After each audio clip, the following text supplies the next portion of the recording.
Okay, we are live and welcome to the final episode of this short mini series called Above the Line.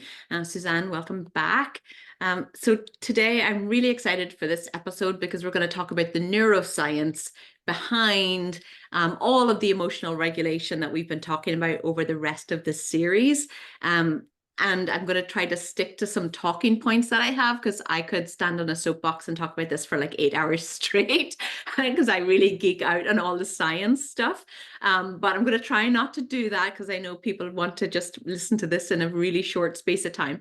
So we're going to try to condense some of the neuroscience, but help everybody understand how we are wired in our brains and in our biology, and how some of our responses that we've been talking about through the series is actually hardwired, and how some of the tips that we've been giving you as we've gone along helps you rewire and re-regulate and change some of your biology so you can be in control and in the driver's seat of your experience. So that's what we're going to dive into today.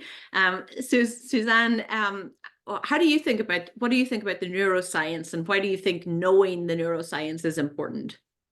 Well, first of all, I want to say that I'm also excited because it's really cool when you geek out. So you have my permission to geek out, and because I think that's when we're going to see you be in flow. And it is important because if we just walk around on autopilot, we react to things and we feel, I don't know, we're not even conscious of it.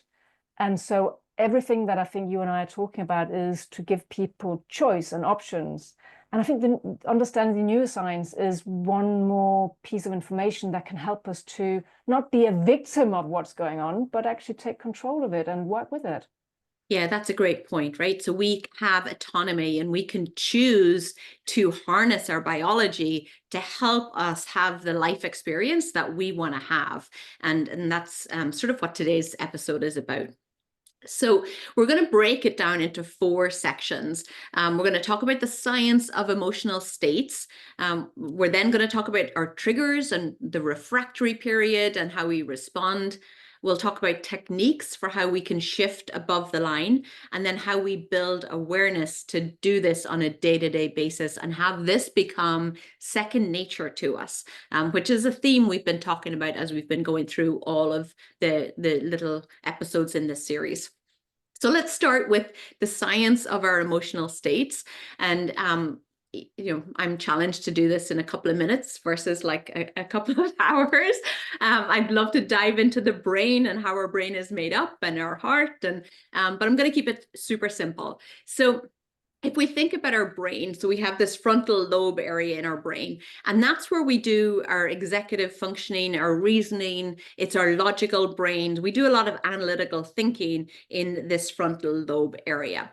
And we also have a limbic brain, which we call our emotional brain. And that's an older part of our brain that basically was wired to help us survive years and years and years ago, right? So when we were here, we were living out in the wild. If we weren't primed to watch out for danger, we wouldn't have survived as a species. So the limbic brain, or the emotional brain, is that area of our brain that has helped us evolve and kept us alive as a species. And then we have the cerebellum, which is the seat of our unconsciousness. It's where all of our habits are hardwired, where all of our programming is. And so that sort of helps us when we really know and when we really do something. Like some people have a hard time rhyming off their PIN number, for instance. I have to put my fingers on a pad to go, yeah, I know what my PIN number is. I'm not going to say it out loud here on this call. But so, riding a bike, all of those things that are hardwired in our body, that information resides in our cerebellum. So when we're in a stress response, what happens? Well, our body automatically fires. Our brain starts to fire off some neurochemicals. And those neurochemicals are coming from various parts of our brain, but essentially they're making their way to the adrenal glands in our body, and it's telling the adrenal glands in our body to fire off cortisol, the stress hormone. And our brain and our body is connecting in with each other And, you know, our brain is going to connect in and say, okay, body, how are you feeling? Heart, how are you feeling? And it's like, oh, you're feeling stressed. Okay, let me keep firing those neurotransmitters, neurochemicals, so that it fires off more of the stress hormone. And when we're in that stress hormone, that stressed state, we often call it fight or flight response. When we're in that response, our body is going through this massive physiological change. There's a cascade of 1,400 chemicals that's cascading throughout our body. Our breathing changes, our heart rate changes, glucose moves out into our arms and legs so that we can flee whatever situation we're in. And we are, you know, we've diverted energy from growth and repair of our internal organs. And, you know, I could go on this, but I'm just going to pause there. I just want to say one last thing. Human beings are the only mammal that have perfected triggering the stress response and keeping the stress response going by thought alone. So if a deer is out in the woods and it's outrunning some sort of predator, or the zebras in the Serengeti or whatever, and it outruns the lion, it's going to go back to eating grass, and it's gone back to homeostasis within about 30 seconds or a minute, and it's back to normal balance. A human being with their thought process, you know, that famous inner critic that we talk about in our analytical brain, that can keep the stress response going, and our body doesn't know the difference. Our body and our brain doesn't know the difference for a stress response that's been triggered by thought alone versus a real live stress response that's happening due to a situation that we're in. So I think that's really important for everybody to know. But I'm going to pause and just, Susanne, what do you see about this, and how do you see it play out in settings at work? Yeah, so maybe I just want to comment on, because I love this image about the different parts of the brain, and I'm thinking, yeah, so what? Why should people care? And I said a moment ago, it's because we have choice to act differently. And people may still think, yeah, but so what? You know, but I think the real reason why we care about this is because when we are in that limbic brain, we're just not operating in our best. We're not making the emotional response wrong. As you said, is built into us, right? Is that innate way of reacting. But if we stay there for too long, beyond that initial trigger, we are not our best self. We're not able to collaborate in the best way. And I think maybe we might come onto this later. It causes me stress. It burns out my body because it is more taxing on the body to be in that state, because I'm preparing to run away, right? Yeah. And to your actual question, how do I see this play out? Well, I coach a lot of managers who actually spend a lot of time responding, or should I say reacting. I have 100 emails. I've just been away from my desk for 10 minutes. Oh my God, it's overwhelming. Or oh, my collaborator's telling me we can't get this done on time. And this is constant reflex of the brain triggering those chemicals. I need to respond. I need to be doing something. It's survival. Oh my God, something is threatening me. It's that constant, and it's very taxing on the body if we're not aware of it. We take it with us home as well. We're still angry about an email when we get home. We might still be angry about it the next morning. Yep. Yeah, that replaying, right? The pattern of replaying in your brain. And I do think it's really important to acknowledge that if you are operating in this state of mind and this state of body for the majority of your day, then at the end of the day, you're typically fried, like totally exhausted. At the end of the week, you're fried. And this is what leads to burnout, because there's no recovery time baked in. Imagine an athlete that was running back-to-back marathons and not actually taking a break to recover in between training sessions or in between marathons, right? It wouldn't be very long before that athlete was completely burned out. And it's the same for us with whatever it is we're dealing with and however we're dealing with it. So I think the important takeaway is that our body has this innate reaction. It fires this biology that's innate in us. However, we can call time out on that, and we can change that. Susanne, do you want to describe the fight or flight response before we keep going? Yeah. And I also want to remind people that we talked about resilience in a previous episode, which actually really ties in with this.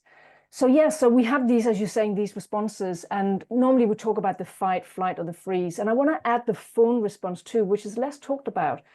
So if at work, let's say I get triggered, let's talk first about the fight response, which I think is quite common. I get angry. I actually want to assert myself. It's as if I want to fight my opponent, but I'm not using my fist, but I'm perhaps using my words.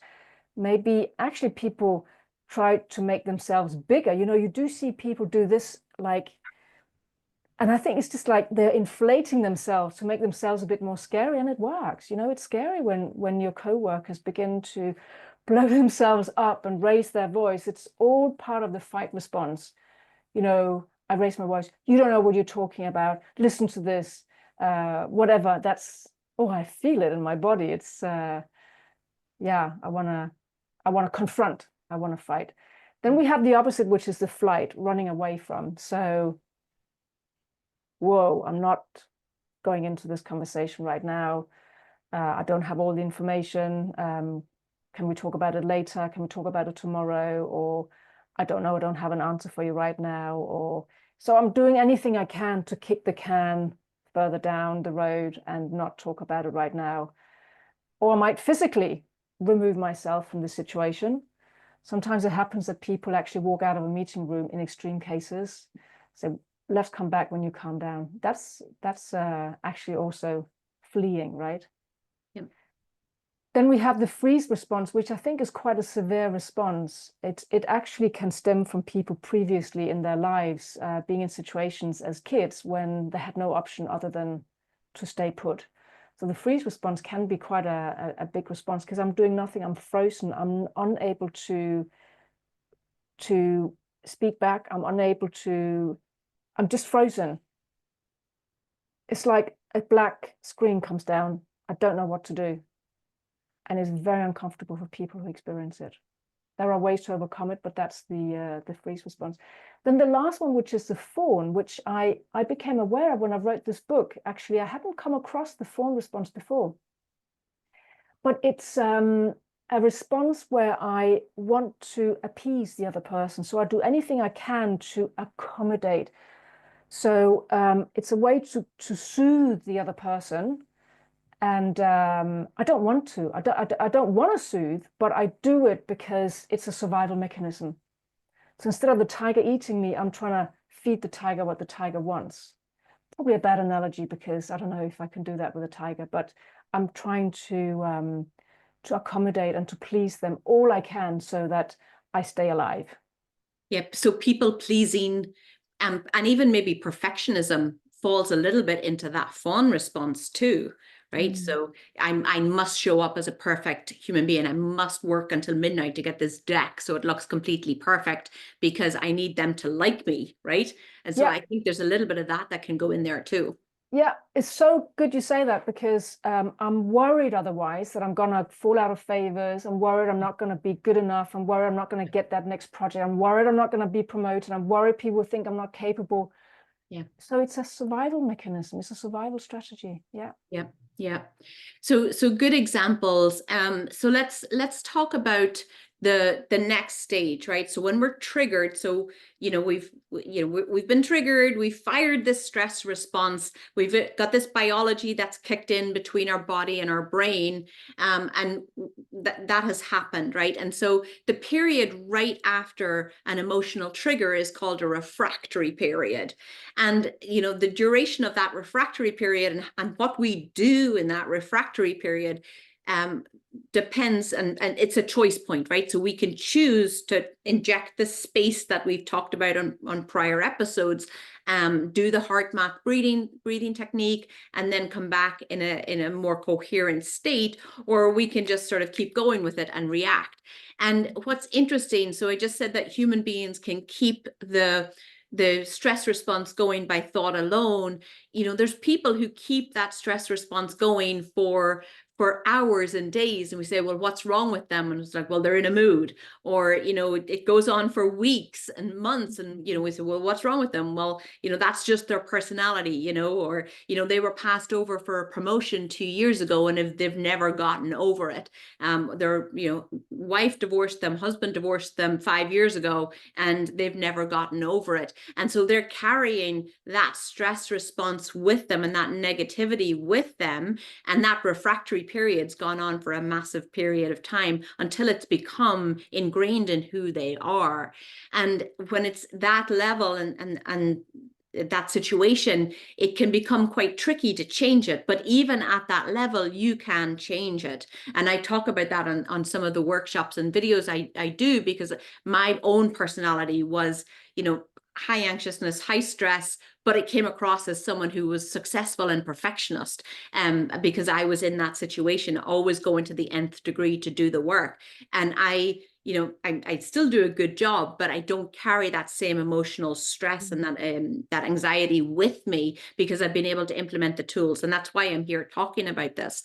So I think that trigger happens, we go into this refractory period, and it offers that choice point. And so even if you are listening to this and some of this is resonating and you're thinking, oh, you know what, I've been firing that for a long time, I've been in that state for a long time, you know, don't lose heart. You can start to implement these tools and start to change your rewiring. And without going into too much detail about what happens, you know, essentially there's a concept called neuroplasticity, and that's our brain's ability to change and build new neurons based on information that we're learning. So as people are listening to this today, they're actually firing new neurons. If there's new information, they're firing new neurons in their prefrontal cortex, in their neocortex, and that's helping them to digest this information. And as you start to put these tools into action, you're actually firing different neurons in your brain and causing different connections to become more embedded.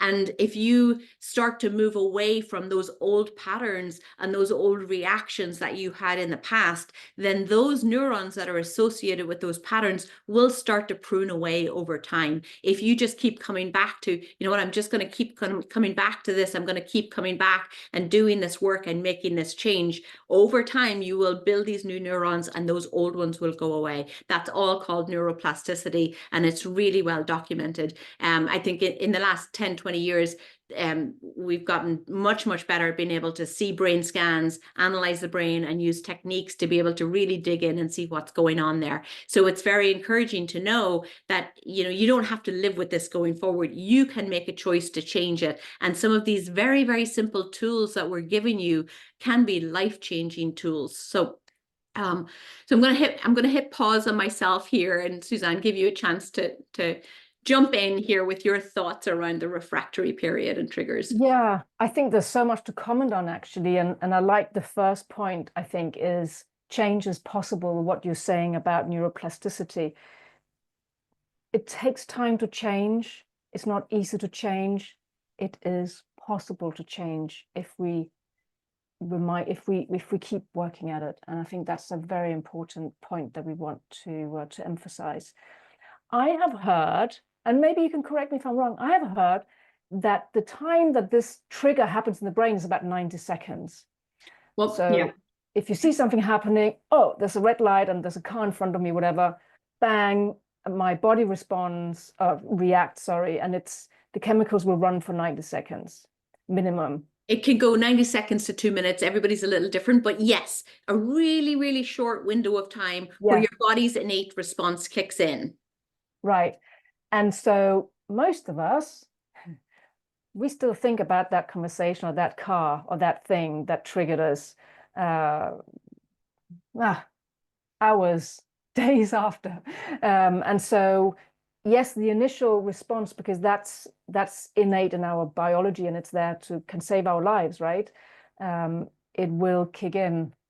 But anything beyond the 2 minutes is effectively, as you're saying, it's our own thoughts that keep going. I can't believe he said that. I can't believe he said that. I can't believe I was passed over for that promotion. Oh my God, I can't believe that car was driving over for red. So it keeps happening. And I know people who have been known to sulk.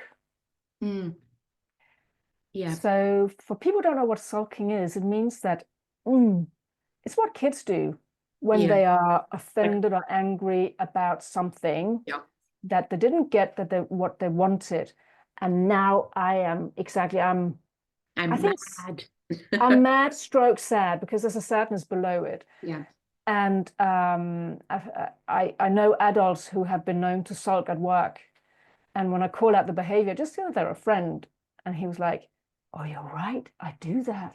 I can sit for days and sulk if I'm, and then I just kind of, And the problem with that behavior is that you think you're punishing other people.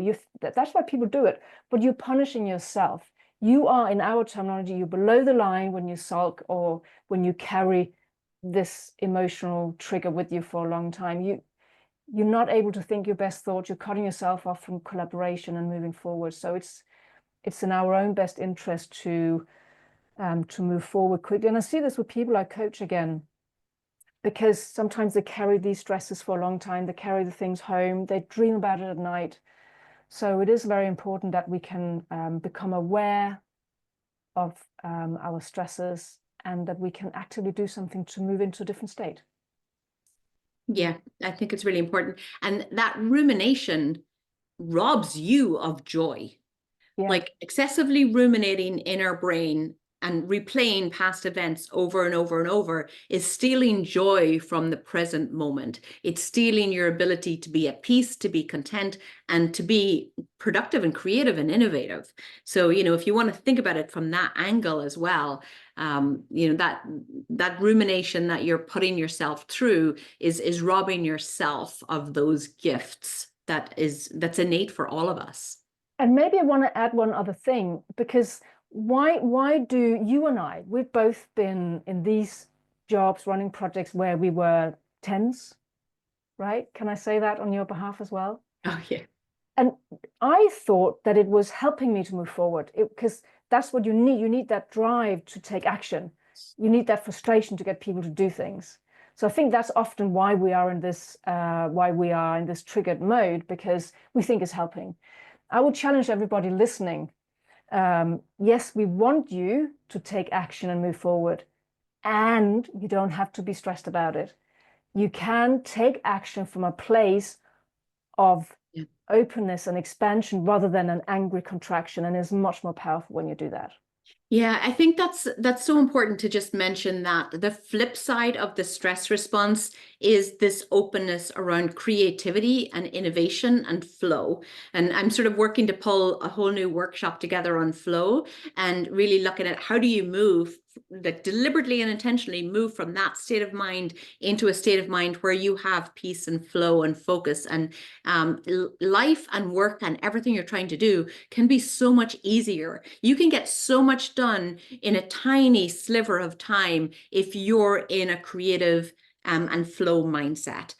Versus over here, you've got such a narrow focus on your problems. You're really dialed in. Remember, we talked about the grizzly bear at a door in a previous episode. So you're really dialed in on that grizzly bear. You can't see the forest for the trees, so you can't see big picture solutions. You can't innovate. And if your entire team's running in that type of a situation, they can't be creative and innovative. You're recreating the same problems over and over. So this is really important. If you're a leader in an organization listening to this, shifting your team into a state of mind where they are not running in the stress response. They are more creative, they're more innovative, they've got more flow. We're wired as team members and as humans to be pro-social. So all of these neurochemicals that we're firing around focus and flow help us become more trusting as a team, more collaborative as a team. And if you look at a team that sort of works really well together, even if they're challenging each other and there's some areas of tension, that's okay, because they're able to challenge each other, they're able to move through tension and be able to come out on the other end with better results. That's a healthy, productive, collaborative team, and they're not running in a stress response. So it's really important, I think, to just describe what those two scenarios look like, because you can decide that you're going to move your team from this type of scenario to one that's more creative. Yep, amen. Okay, so I'm looking at my notes. Where were we? So So I wanted to mention about brainwaves. So, I think in a prior episode, I talked about high beta. So if someone is in a stress response, they're in what we call a high beta brainwave, which means that they're sort of cycling way up here, and they're only able to take in information at the same level that's been presented to them. So they're really hyper focused in on the problem they're trying to solve, and they need to come down. Like you and I right now are probably in mid-range beta, Susanne, because we're here having this conversation and we're trying to stick to some points that we wanted to talk about so we don't go off track and make this 6 hours long. So we're probably in a mid-range beta. I would imagine that people listening are probably in low-range beta because they're taking this in, they're connecting the neurons. If we were meditating, we'd be heading down to alpha, theta. If we're going to sleep at night, we go through all of these brain waves and we wake back up into a beta brainwave. And so it's important to just know that your brainwave plays into this as well. And as we go forward, we'll talk a little bit more about what that means. So where are we? So are we ready? Should we talk about techniques to shift above the line? Yep, go for it. Okay. So I think we've talked about this, or it's probably one of the most mentioned techniques on all of these episodes is the Heartmath quick coherence technique. And so I know that in the last episode, we actually all did it together and we showed how it worked. What I want to do is break it down right now and talk about why it works. And if you're listening to this, you could do this technique as we're going along. So what it's doing is regulating our breath in our heart area, and it's regulating our heart rate variability, and that helps calm down and fire up our parasympathetic nervous system, which is there to help our body regulate. And so as we're breathing in and out of our heart, which is the very first thing that we say to do, we say breathe more deeply and breathe for a longer period in, and then breathe out for the same period. That cadence of breathing in and breathing out when you're mentally counting to, let's say, 5 or whatever you want to count to in your brain, that's engaging your parasympathetic nervous system and calming down your entire nervous system. And so it's sending a signal from the heart to the brain, and the brain checks in with the heart and saying, hey, how you doing, heart? And it's actually in the amygdala, which is a piece of our brain that fires stress. The amygdala actually has some cells that are very like heart cells, so they're electrically wired to between our heart and our brain. And so it's checking in and going, brain's going, hey, heart, how you doing? And the heart's like, oh, I'm nice and calm, and then the brain's going, okay, good, you're calm, let me just, maybe let's open up and fire some dopamine. So they'll send neurotransmitters and neurochemicals and down to the different glands in the body to fire up dopamine or serotonin or those chemicals that make us feel good. And it's our heart is actually breathing at a cadence. It's called heart rate variability. And if you want to dive more details into this, go to the Heartmath website, and it describes what heart rate variability is. But that's just basically how our heart signals to our brain that we are in a calm state of being. So pause for a second there and see, Susanne, anything you want to mention about that before we talk about the next step? I absolutely love this technique, and we also shared an app because they have an app, and you can actually, I've done this, you can use the camera on your phone to measure your heart rate, and the app will show you when you get into coherence. I was blown away by that. I thought it was interesting use of technology. Yeah, and I will put a plug in. Heartmath has a tool called the Inner Balance, which you can connect to your phone via Bluetooth, and it actually listens to your heart rate and it measures your coherence. And you can use that along with their free meditation techniques to help build your coherence, your heart rate variability. And that's actually a tool that helps you build that coherence and build resiliency in your body. So great tools that really work and can help if you're on that side where you're, sort of high stress, high anxiety, and you really want some tools that will help you. Their tools are really, really good. And I want to also just remind people why we keep coming back to the breath, because it's the only part, I think, of the autonomous nervous system that we can take conscious control of. So it's a direct hack into controlling our biology. It is just phenomenal. So it's there waiting for us to breathe consciously. It's all free. Yeah, it's all free, and it's part of our wiring. It's there. Yeah. It's in our biology. So the next step in the quick coherence method, when we talk about we're breathing in and out for a period, we get to a calm cadence where we've got that going. And then we tell you to activate a regenerative feeling, such as a feeling of gratitude or appreciation or care and compassion. And so what that's actually doing is sort of shifting and telling the brain to release those neurochemicals that are associated with oxytocin or oxytocin or serotonin or dopamine. And so it's basically calming down and relaxing our body, basically based on that gratitude. And there's so much science now around the role of gratitude in creating a vibe of well-being in our body. And there's lots and lots of gratitude practices, even just doing something as simple as keeping a gratitude journal at the end of the day and just writing down all of the things that you're noticing that you're grateful for. That starts to wire your brain into noticing and looking for those gratitude events. I think on some of my webinars, I talk about it being glimmers. So you're looking for the glimmers in your day. You're making note of what those are. And then your brain becomes primed to look for more of those things that you can be grateful for. And again, you're rewiring your brain as you're doing that all the time. And then, so then what we're doing is shifting into heart coherence. So the heart and brain are now in coherence together, and the brain is checking in with the body and adjusting to the body with sending the chemicals that the body needs and vice versa. And if we reacted and went into a stress response, that they would just shift really quickly and send out different neurochemicals. So the longer you can do that exercise, and we talked about it on an earlier episode where we're prepping for the day and we're actually doing that exercise at the start of the day. If you can prime your body by doing that exercise at the start of the day, you're sort of priming and rewiring and setting your body up for success.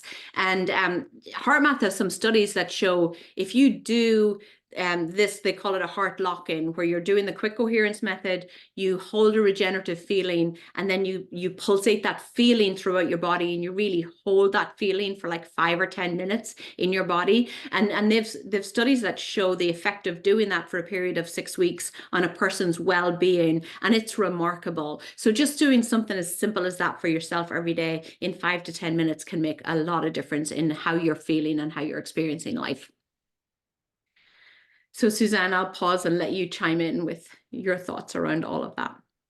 Well, I'm attending a Heartmath course at the moment, and this is what we're doing every week. And so I'm challenging myself to do that. It's beautiful. It works. It's not the only technique that we have available, but I think it's, as I said, one of the more powerful ones, if not the most powerful one. Yeah. And I think what's important to know is that, again, you can do this while you're standing talking to somebody, and they don't need to know that you're doing this, right? You're just sort of rebalancing yourself and breathing in, and it becomes as natural as just breathing, right? So if you practice it. And I was on site running a leadership program last week, and several times we did it with our group. And because I'm becoming more comfortable using these techniques as well, and you feel the whole room change. Yeah. Because people are tuning into their own hearts, and you just feel the energy shift. Yeah. And you know, it's really interesting when you say that. So I've started to do this technique at the start of workshops. Especially if I'm talking about neuroscience, I'll put everybody through this technique right out of the gate so that everybody sort of drops in and they're fully present.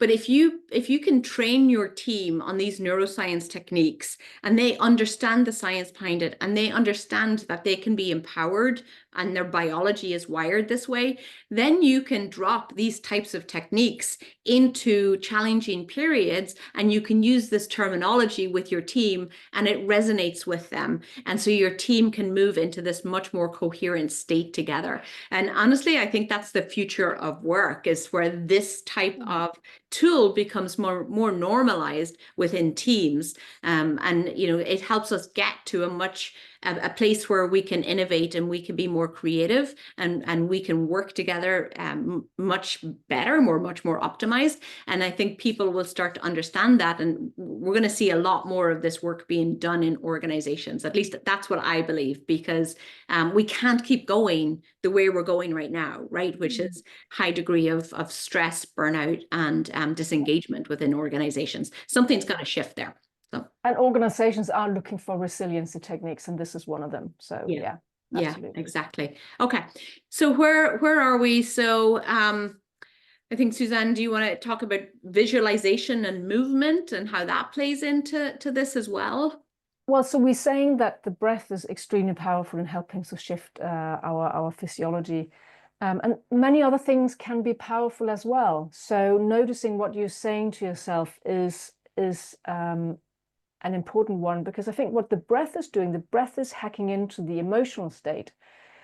Another hack is to notice our thoughts. What am I saying to myself? Am I saying to myself, oh my God, I can't do this? Or, oh my God, I'm gonna fail, or I used to say to myself, oh, I'm gonna get fired if I don't get all of this done. What are we saying to ourselves? Sometimes it's not conscious, but sometimes we are absolutely saying, feeding ourselves consciously negative thoughts that reinforce that those, I don't want to say negative chemicals because that doesn't exist, but chemicals that reinforce a state of contraction and stress. So noticing what we're saying to ourselves and choosing a different narrative. That's one that helps. Changing, moving our body, because if we sit hunched over our desk, looking into that screen, and we've received that difficult email, we are in that state. So changing our state, because our physical state is intrinsically linked with our mental and emotional state, getting up, moving, doing anything we can to stretch or shake our body out, or it also helps to actually lift our sternum. So many postures. You and I were talking about before we started recording how a power pose, people call it power poses, how they can help.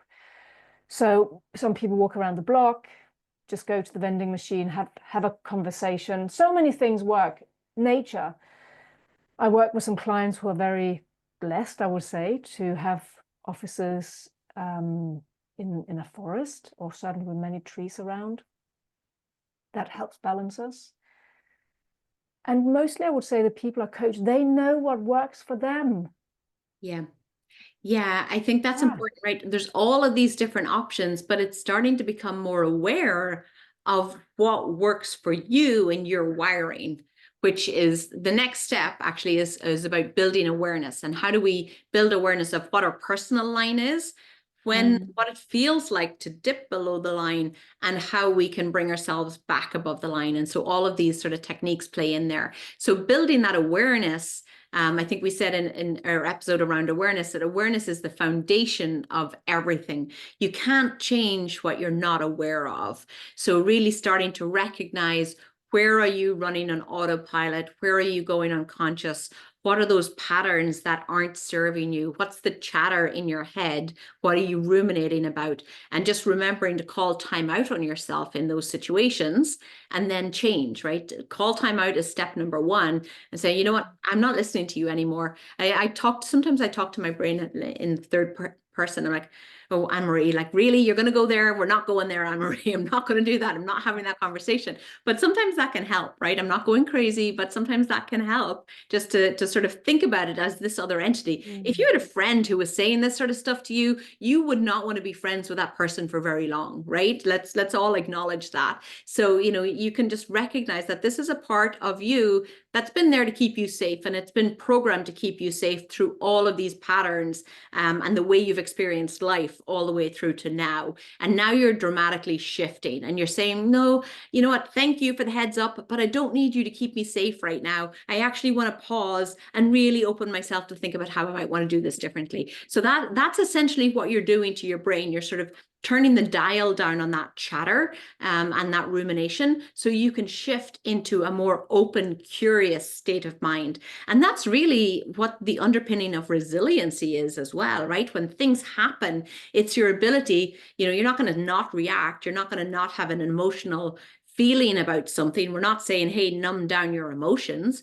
We're saying, yeah, you know what? Emotions are going to come up, things are going to happen. And how long is it going to take you to recover from those things? And how are you going to recover from those things? Yep, absolutely. Yeah, everything is so key. So key what you're mentioning there. Sorry, I didn't mean to interrupt, but Oh, no, that's good. So is there, you're making me think, definitely. Well, so in prior episodes, we've talked about some tips for building awareness. Susanne, do you want to talk about what are some of your favorite ways of building that awareness? Yeah, I actually think this was going on in my mind just a second ago, because the leadership program I was running last week. So people say, yeah, but I forget, you know. So 3 days later, I'm thinking, oh my God, yeah, I this happened, but I forgot in that moment. I forgot to do something. And so the question we look back on people is, what can make you practice that awareness? Because as you said, if you're not aware, you can't change it. You and I also shared, I think in our very first episode, a daily check-in tool. And I think that's what I want to bring up again here. It's that muscle that we need to keep practicing. Yeah. We want to be aware, but in the moment we forget. So if we build in just in the beginning a daily check-in with ourselves, could be in the beginning of the day, could be at the end of the day, could be when we close down our work for the day and transition into our private lives, we can kind of reflect what happened today, how much time did I spend in an expansive, creative state, and how much time did I spend reacting and being triggered or whatever it is. And just observe. There's no need to judge, just observe. And then perhaps you can do those moments of check-in more frequently. We can also call them mindful moments. Is it whenever you go for a cuppa, you know, as we like to say here in this country, you go to the water cooler, you go to the restroom, have a mindful moment. Where am I right now? How's my body? Am I tense? I'll relax myself. Is my heart beating? Where am I? There's no right or wrong, just building that awareness. And in the beginning, it's like when we learn to dance, we don't know all the dance moves. Is it 1, 2, 3? 1, 2, 3. It's not automatic yet. So in the beginning, with the awareness, we need to create those more artificial check-in points ourselves. Could be with post-it notes, could be an alarm on the phone. We need something rather artificial to help us along. And then at some point, it becomes more automatic for us. So that's what I would say. Create a structure in the beginning. Make it simple, once a day. Yeah, and then at some point you won't need the reminder anymore. Yeah, I think that's so powerful. So our brain actually has a pattern recognition system. And so, we often, if we're trying to change, we judge ourselves like, oh, I fell prey to it again. I did it again. But it's actually really important that you do that reflection at the end of the day, or even at the end of the week, or both, and you say, okay, well, where did I go off kilter? Where did I go off balance? Where did I react in a way that I'm not proud of? And just make note of it, and even write down, well, here's what I would do differently. If I got a chance to do that again tomorrow, here's what I do differently. And your brain absorbs that and recognizes the pattern. And then soon, if you keep applying that, very quickly, it could be like the very next time, or maybe it's 2 times later, your brain's going to kick in while you're in the moment. And it's going to go, oh, you're here, time out, breathe, and it'll sort of sound that alarm for you, and you'll recognize it in the moment. But initially, when you're getting started, you're probably going to see it after the fact, and that's okay. And I want to add some other tips as well, because I am a coach, I'm a professional coach, and coaching definitely helps here. I think one of the biggest roles of a coach is to hold up the mirror for somebody. So that mirror helps the other person to bring self-awareness, to reflect on where they're at, what's happening, what are their behaviors, is it serving them, and whatnot. And even people who don't work with a coach, they can have like peer mentoring. So they can have a buddy, and they can once a month, once a quarter, they can sit down with their buddy to reflect on, again, where they're at, what's been happening. It's not very frequent, but anything is better than nothing. It doesn't replace the other daily rituals, but it could be an addition to those daily rituals. Help keep each other accountable to what you want to change. Yeah, so that is a great note to close on. I think we've talked ad nauseum about all of our favorite tools, so hopefully that's been helpful to people. Hopefully you've gained some insights and you're able to start to put those into action to move above the line and keep yourself above the line, because it's a much more joyful and happier and peaceful place to be, I will say. And so I will challenge you guys to try out some of these techniques in real time and let us know how it goes for you. Susanne, any final thoughts before we close? I loved how you geeked out. So hopefully our listeners and viewers enjoyed it too. So yeah, thank you. Thank you to you, and thank you to everybody watching and listening. Yeah. All right. Thanks, everybody. Take care for now. Bye. Bye.